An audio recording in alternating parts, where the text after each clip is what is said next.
y va? Oui.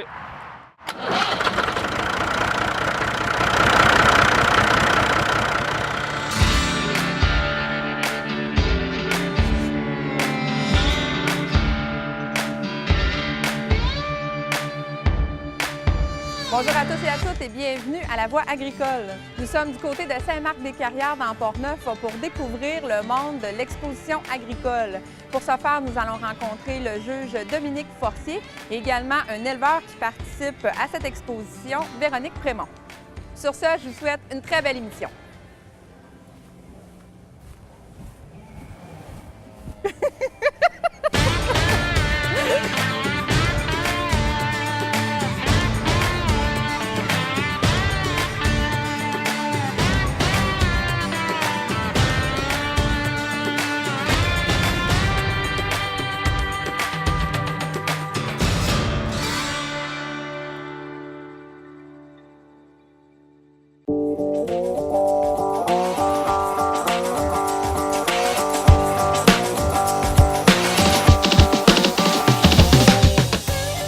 Mon nom est Dominique Forcier, je viens de Victoriaville au centre du Québec. Aujourd'hui, je juge l'expo de Saint-Marc-des-Carrières.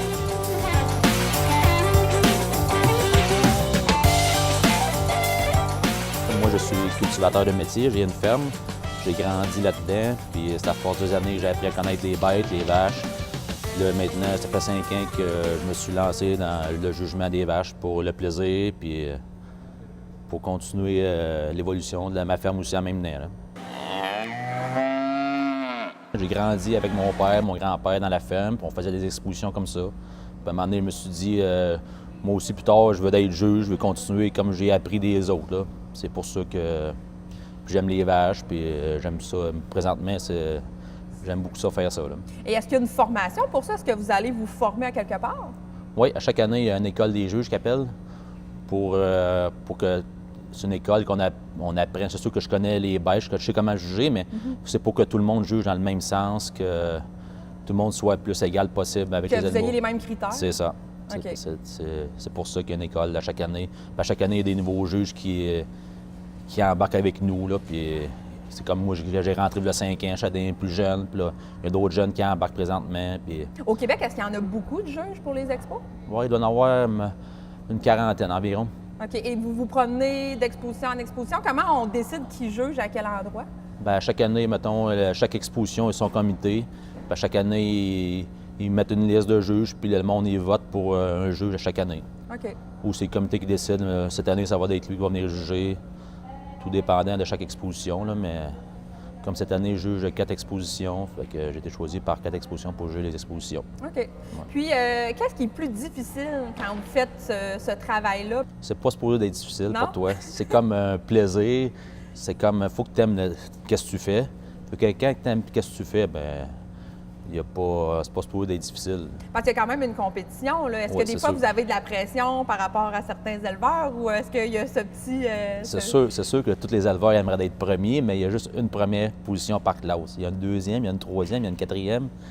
Puis c'est que tu les juges comme tu les aimes, puis c'est même que ça fonctionne. Mais il y a juste un gagnant. À la fin de la journée, il y a une championne, puis c'est même à toutes les expositions. OK.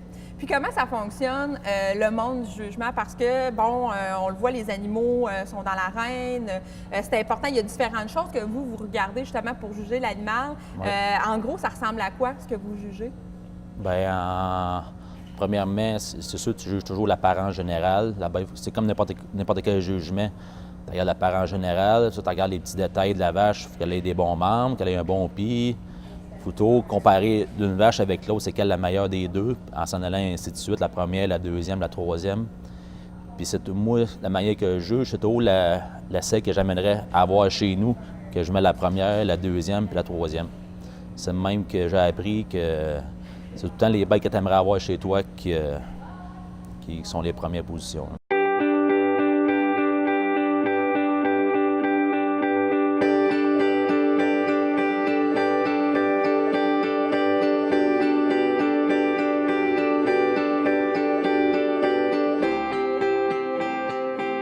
Alors, Dominique, quelle classe c'est celle-ci? On appelle ça la classe de jeunisses intermédiaire, OK. La deuxième classe de la journée, des jeunisses qui sont nées les plus vieilles au mois de décembre jusqu'au mois de février. OK. Et qu'est-ce qu'on regarde en ce moment? Qu'est-ce qui se démarque peut-être de cette classe-là? Ah, il y a 3-4 génisses qui se démarquent au travail des Déjà? autres. Ouais, Oui, vous voyez ça que tout je de vois, suite, ouais. ils viennent de commencer, puis c'est déjà... Ouais, il y a 3-4 génisses que je vois plus les comparer, mais que je les vois de proche, mais qui se démarquent au travers du reste du groupe. C'est toujours comme ça? C'est toujours évident? Ouais, normalement, oui. Tu Ouais. vois l'apparence générale, normalement, que c'est sûr que tu peux arriver proche de la génisse puis il y a un petit défaut.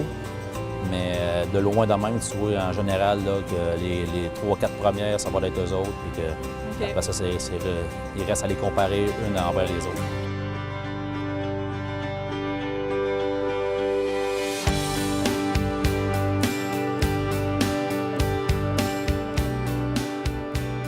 C'est quoi la différence dans les jugements, là? Bien, c'est sûr que les génisses, eux autres, ils n'ont pas de pied nécessairement. C'est plus l'apparence générale, le tempérament laitier qu'ils peuvent avoir plus tard aussi, mais qu'ils essayent une vache. C'est pour ça qu'il faut qu'ils aient des très bons membres, il faut qu'ils se déplacent sur des bons membres. Parce que s'ils n'ont pas des bons membres jeunes, mais ils vont être rendus plus vieilles, bien, ça ne fera pas des bonnes vaches. Fait que c'est surtout l'apparence générale. Là. OK. Puis, comment vous vivez ça? Bon, vous dites que vous jugez dans 4 expos cette année. Comment ça se passe d'expo en expo? Est-ce qu'on voit le même genre de vache un peu partout ou c'est très différent d'une région à l'autre? Non, c'est toujours le même genre de vache. C'est sûr que, mettons, comme ici, c'est une exposition régionale. Il y a plusieurs expos régionales au Québec. Après ça, il y a la provinciale qui appelle. La provinciale, ça regroupe toutes les expositions du Québec, puis tous les meilleurs sujets de chaque exposition sont représentés à l'expo provinciale. Puis après ça, il y a l'expo internationale au Wisconsin, que toutes les meilleures vaches du Québec vont au Wisconsin à chaque année. Puis après ça, il y a la Royale de Toronto, après ça, qui est une autre grosse exposition internationale qui... c'est même que ça fonctionne. OK. Ça commence par les plus petites expositions, puis ça va être provincial, après ça va être l'exposition internationale. Est-ce qu'on est bien représenté? Ici, au Québec, oui. Au Oui. Québec, on est très, très bien représenté. On dit le Québec, je pense, il y a beaucoup de vaches du Québec qui arrivent à l'international puis qui gagnent. Non, le Québec est très, très représenté au niveau Canada puis américain. C'est pour ça qu'il y a beaucoup de vaches du Québec qui sont vendues à des Américains, justement, à cause qu'on a une bonne réputation au Québec. Donc, le Québec est très, très bien représenté au niveau international. Une très belle classe de jeunesse intermédiaire. Placement serré des deux premières, jeune davantage, jeunesse en première position. Jeunesse demande plus de force dans toutes ses parties, plus de largeur dans toutes ses parties, plus de large au niveau de ses décisions. Mais la jeunesse très laitière en deuxième position. Le deuxième devant la troisième, l'autre jeunesse demande beaucoup de tempérament laitier. Jeunesse demande plus de style sur la marche aujourd'hui. La très grande jeunesse en troisième position. La troisième devant la quatrième aujourd'hui. Jeunesse n'est pas facile à présenter, mais aujourd'hui, on peut en voir que jeunesse demande plus de longueur à toutes ses parties. Et que la jeunesse... Comment ça évolue, le métier des jugements? Est-ce qu'on voit que les vaches, année après année, ça change? Est-ce qu'ils sont de mieux en mieux conformés? Comment vous voyez depuis 5 ans? Non, depuis 5 ans, je dirais que ça évolue. Oui, ça s'améliore toujours. La qualité est toujours de mieux en mieux. Parce que par les croisements, le monde prépare encore mieux leurs bêtes. Non, c'est sûr qu'à chaque année, ça évolue, mais je dirais depuis 10 ans, c'est quand même, c'est pas un gros changement, mais il y a de plus en plus de meilleurs éleveurs au Québec. OK. La génétique fait toute la différence? C'est ça, c'est la génétique au fil des ans qui croisement par croisement qui améliore le troupeau de chaque éleveur. Puis comment vous voyez l'avenir des expositions agricoles? Parce qu'on le voit dans les dernières années, il y a des baisses d'achalandage, de moins en moins de producteurs qui participent aux expos. Comment vous voyez l'avenir des expos? Bien, j'espère que ça va être là pour rester parce que pour le Québec, c'est un bon marketing, c'est une visibilité pour tous les éleveurs du Québec. C'est un moyen de vendre aussi des bêtes, c'est un moyen de financement que c'est sûr que ça coûte des sous aussi à aller aux expositions. C'est sûr que c'est beaucoup de temps, c'est beaucoup de travail, c'est du travail à l'année. C'est pas juste la semaine d'avant, je m'en vais pas à l'exposition comme ça. Là. C'est du travail à long terme, puis c'est du travail d'année en année. C'est sûr que c'est beaucoup de travail. Il faut être passionné, je vais te dire vraiment. Là. Ça, moi, l'exposition, j'appelle ça, c'est comme un sport pour moi. OK. C'est pas quelque chose que tu acquiers de même. Il faut que tu aimes ça. Si tu n'aimes pas ça, c'est sûr que tu n'iras pas loin dans la vie. C'est comme n'importe quoi. Là.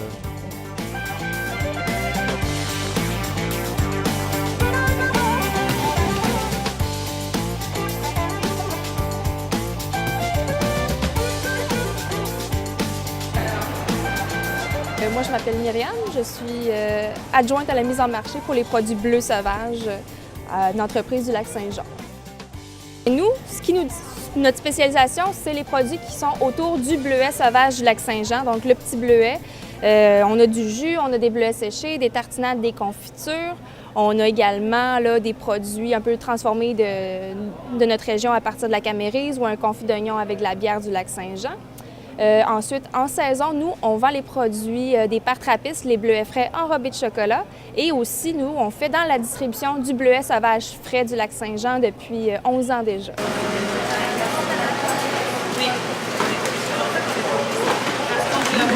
Vraiment un beau produit de terroir québécois, santé. C'est quoi le produit vedette là, que les consommateurs s'arrachent? Bien, ici, c'est vraiment le jus. Le jus, c'est quelque chose de vraiment qui est très curieux pour les gens. Ils connaissent le jus d'orange, ils connaissent le jus de canneberge, mais là, c'est très nouveau. C'est du jus de bleuet. Ils goûtent, ils font comme « Oh my God, ça goûte donc bien le bleuet. C'est donc bien bon. » C'est un vrai goût authentique. C'est ça qui nous différencie, qui est notre produit fort.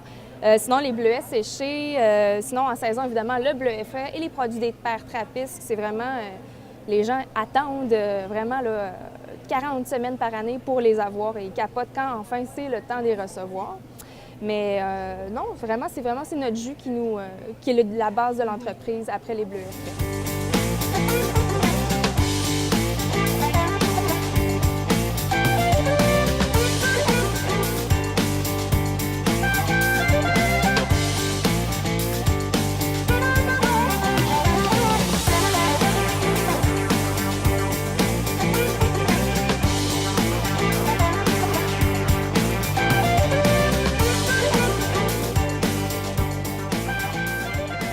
Et qu'est-ce qui est, parce que là, c'est de la mise en marché, contact direct avec le, Tout à fait. consommateur. C'est quoi qu'est-ce qui est plus difficile peut-être là-dedans? Est-ce que c'est difficile de vendre un produit? Comment on arrive à avoir un succès ici?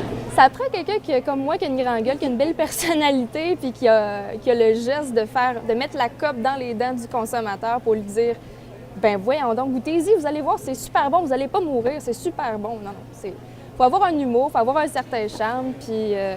parce que quand c'est un produit différent que les gens ne connaissent pas, ben ils sont un petit peu parfois réticents à essayer, mais un beau sourire, ça fait souvent la différence. Et est-ce que vous avez des habitudes de votre équipe? Oui, j'ai quelques habitués. J'ai des gens, j'ai M. Guy. Facilement fin 80, il vient chercher à peu près une caisse au mois et demi, puis à chaque fois, il nous taquine. J'ai quelques chefs qui viennent ici, des restaurateurs. J'ai servi M. Jean-Luc Boulet qui avait pris une caisse pour... ses boîtes à linge gourmandes de nos petits jus.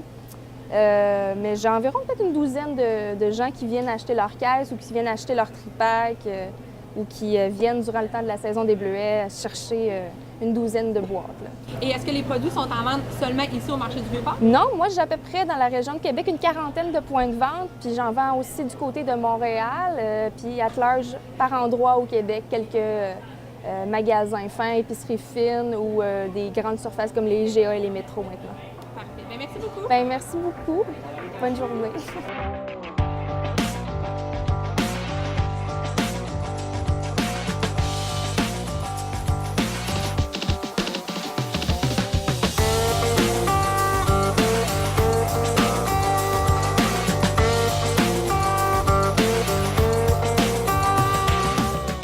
Bonjour, je m'appelle Véronique Frémont, je suis copropriétaire de la ferme Tidy Hostings à Cap-Santé, puis aujourd'hui, je participe à l'exposition agricole de Portneuf.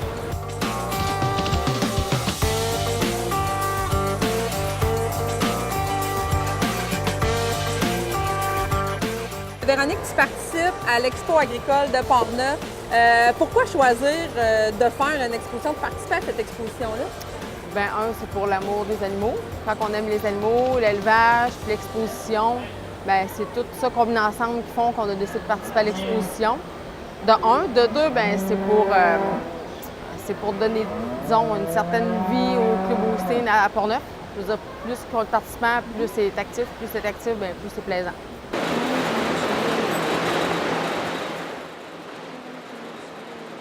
L'exposition, c'est pas momentanément, c'est à l'année. OK. Tu sais, tu peux choisir de faire l'exposition juste comme ça pour le plaisir. Sauf que si tu le fais juste pour le plaisir comme ça, bien, ça ne durera pas longtemps. Parce que c'est la préparation à l'année. Tu sais, si tu veux être compétitif, il faut que tu le fasses à l'année. Tu Tu sais, les expositions, c'est comme 4 ou 5 jours à des périodes différentes. Sauf que si tu veux réussir, c'est comme tout le temps. C'est à tous les jours. À tous les jours, il faut que tu vois ces animaux-là. Puis c'est un soin particulier. Tu sais, sur une ferme, peut-être que le travail de ces animaux-là, de ces peut-être 10, 15 ou vingtaine de bêtes-là, peut équivaloir au même travail que 100 autres ordinaires, plus ordinaires sur une ferme. Fait que c'est beaucoup de soins, beaucoup d'attention.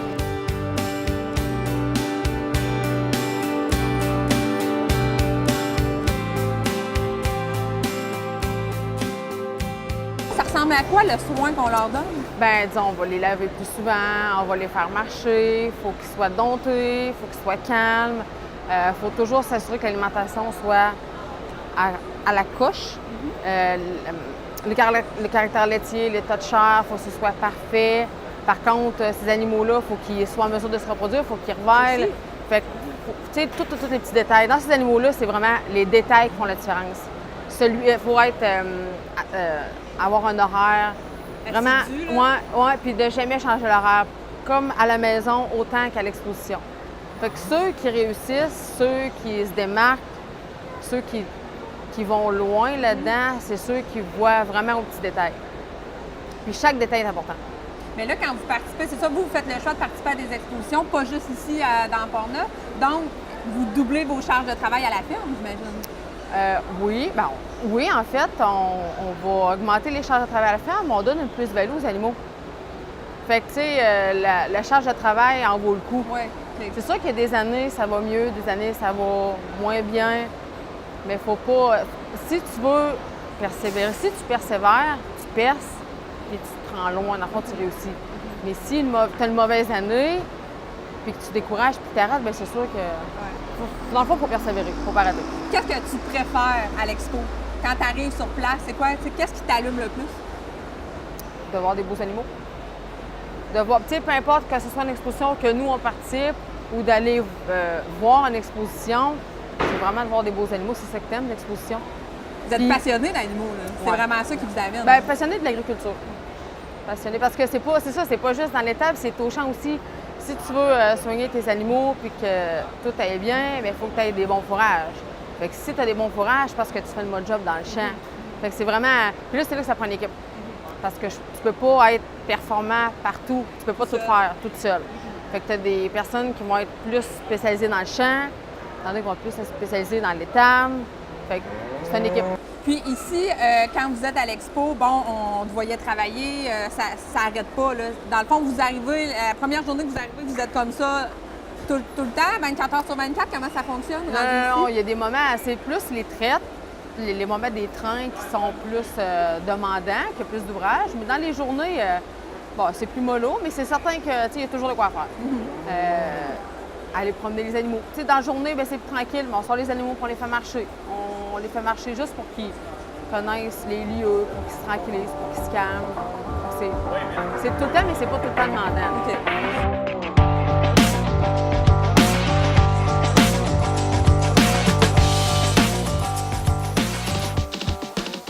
Donc, Véronique, peux-tu nous expliquer qu'est-ce qui se passe ici dans ton coin là, pour l'exposition? Bien, aujourd'hui, c'est la journée du jugement. Fait qu'on se prépare à préparer, on prépare les animaux pour le jugement.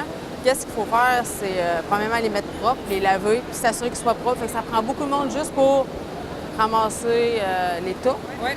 Après ça, il faut les soigner comme il faut, les alimenter pour, qu'ils fassent du lait, puis qu'il y ait le pied bien rempli, parce que c'est ça qui fait que la vache va démontrer son caractère laitier ou une de ses qualités, entre autres. Puis aussi, il faut qu'elle mange pour être bien remplie pour démontrer une autre de ses qualités, sa stature, sa capacité, puis encore son caractère laitier.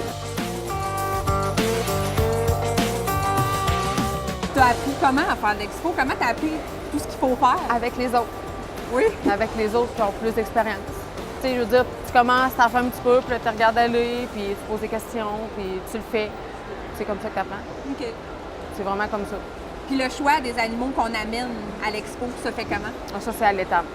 On travaille avec ces animaux-là tous les jours, on les voit tous les jours. Fait qu'on sait ceux qui se démarquent, puis on sait ceux qui ont leur place à l'exposition. Tu sais, ça veut pas dire qu'une belle bête, une belle vache ou un bovo peut faire à l'exposition. Ça prend certaines qualités, puis ça, ben, on le sait dans l'état. Il y a un travail de génétique, mais il y a un travail de régie. Fait que c'est vraiment, tu sais, c'est comme, c'est un ensemble. La génétique, c'est une partie, mais toute la régie, c'en est une autre. Puis il y a beaucoup de régie, beaucoup. Parce que tu peux avoir une super de bonne génétique, mais si tu n'es pas capable d'exploiter, ben, tu n'iras pas plus loin que celui qui n'a pas de génétique. Exposition comme ici, là, tu sais, tout le monde participe pour avoir du fun. Je dirais, à un certain point, c'est presque festif, dans le fond. Tout le monde sont contents. Puis, généralement, quand il y a un autre qui gagne, bien, les gens sont contents pour celui qui gagne. Tu sais, il n'y a pas vraiment de... Comment je peux dire? D'animosité? Oui. Ouais. Mais dans une exposition plus relevée ou de catégorie plus élevée, bien, c'est sûr que là, ça devient plus tendu. Fait que des super bons amis à l'exposition vont peut-être... La journée de jugement, vont être un petit peu moins amis. Ouais. Mais ça se passe. C'est ça rancune. Ben, c'est la compétition. C'est comme ça. Ouais. OK. J'imagine que c'est le même dans n'importe quelle sorte de compétition.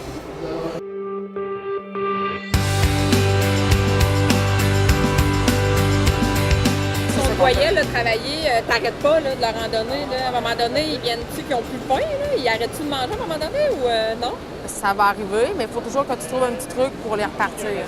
Fait que c'est soit d'utiliser des aliments différents. Tu vas commencer avec du foin sec, après ça, tu vas changer toutes sortes de foin, tu vas avec un ensilage, des grains. OK. Quand il arrête de manger, il faut que tu changes. Ouais. OK. Aussitôt qu'il arrête de manger, il faut que tu changes. C'est sûr qu'à un moment donné, il en rentre plus, il en rentre plus. Mais tant que tu es capable. OK.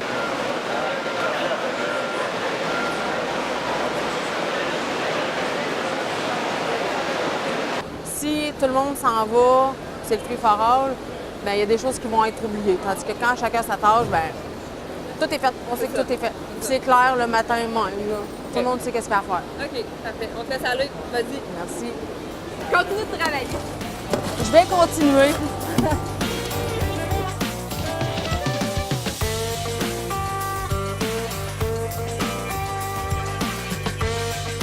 Bien, la chose la plus importante, c'est d'avoir le contrôle sur son animal. Ça, c'est la première affaire. Puis la deuxième affaire, c'est de le mettre à son avantage toujours. C'est certain qu'il y a des choses qu'on sait qu'il faut.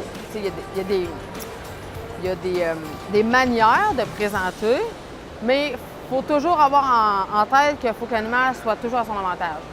Fait qu'il y a des animaux qu'il faut marcher plus tranquillement. Bon, ben, il y a des animaux qu'il faut moins lever la tête, plus lever la tête. C'est placé de façon à ce qu'il se démarque. C'est quoi la bannière? C'est quoi la médaille qu'on veut? Qu'est-ce qui est le plus gratifiant? Bien, il y en a pour qui ça va être les bannières. La bannière, ça va être le cumulatif des points qu'un exposant ou un éleveur va avoir récolté. Un exposant, si lui, il arrive avec un stand d'animaux puis il ramasse les points. Un éleveur, c'est les points des animaux que lui a élevés sur sa ferme. Okay. Fait qu'il y en a pour qui c'est ça la récompense. Puis il y en a pour qui c'est la bannière de la grande championne. OK. Il y en a que ça va être plus ça. Pour qu'est-ce que tu vises? Qu'est-ce que vous visez à votre ferme? Bien, tu sais, l'amélioration du troupeau, ça c'est sûr. De faire le mieux qu'on est capable de faire. Tu sais, il y a des choses qu'on ne peut pas contrôler, d'avoir le moins de bad luck possible, ce qu'on ne contrôle pas tout le temps.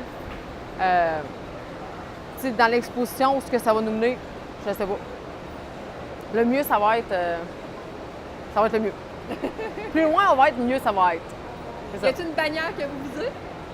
Bien, c'est sûr qu'une bannière... Tu sais, ici, cette année, une bannière d'exposant ou d'éleveur, bien, éleveur pour nous autres, c'était impossible cette année, mais exposant, ça aurait été super. Fait que, tu sais, c'est comme ça que tu commences. Si tu te fixes un objectif réalisable, tu sais, c'est sûr que si tu te fixes un objectif irréalisable, bien, c'est sûr que tu décourages peut-être en partant. Tu mets ta barre où ce que tu penses qu'elle peut être, puis tranquillement, pas vite. Bon. C'est ça. C'est bon. Bien, merci beaucoup, Véronique. Ça fait plaisir. Très intéressant.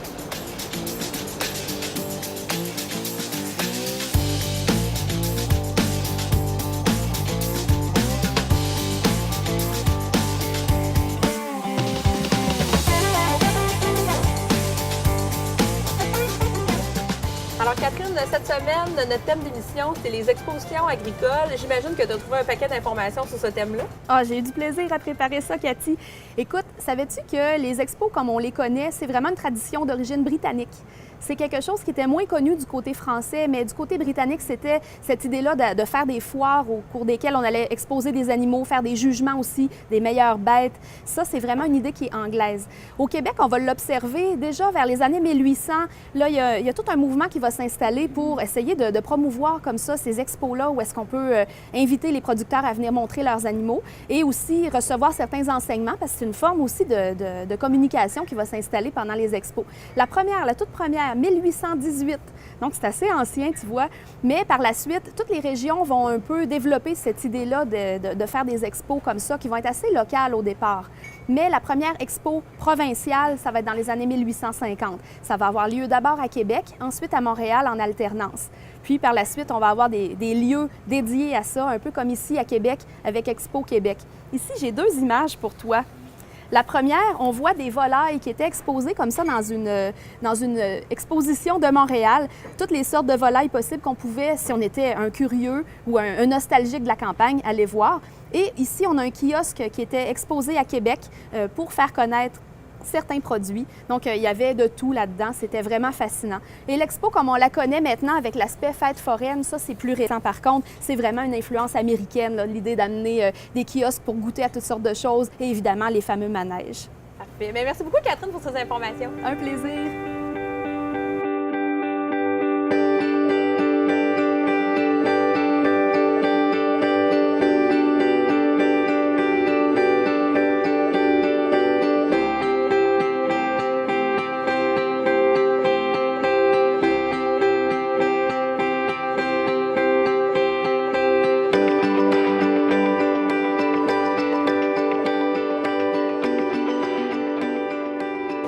Merci d'avoir été des nôtres pour cette émission de La Voix agricole. Merci à nos 2 invités qui nous en ont appris davantage sur le monde des jugements d'animaux à l'Expo de Portneuf.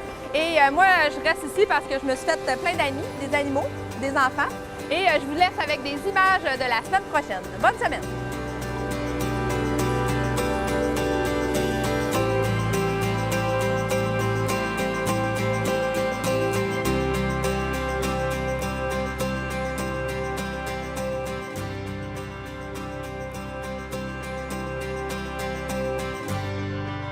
Ça nous montre qu'on est du vrai monde.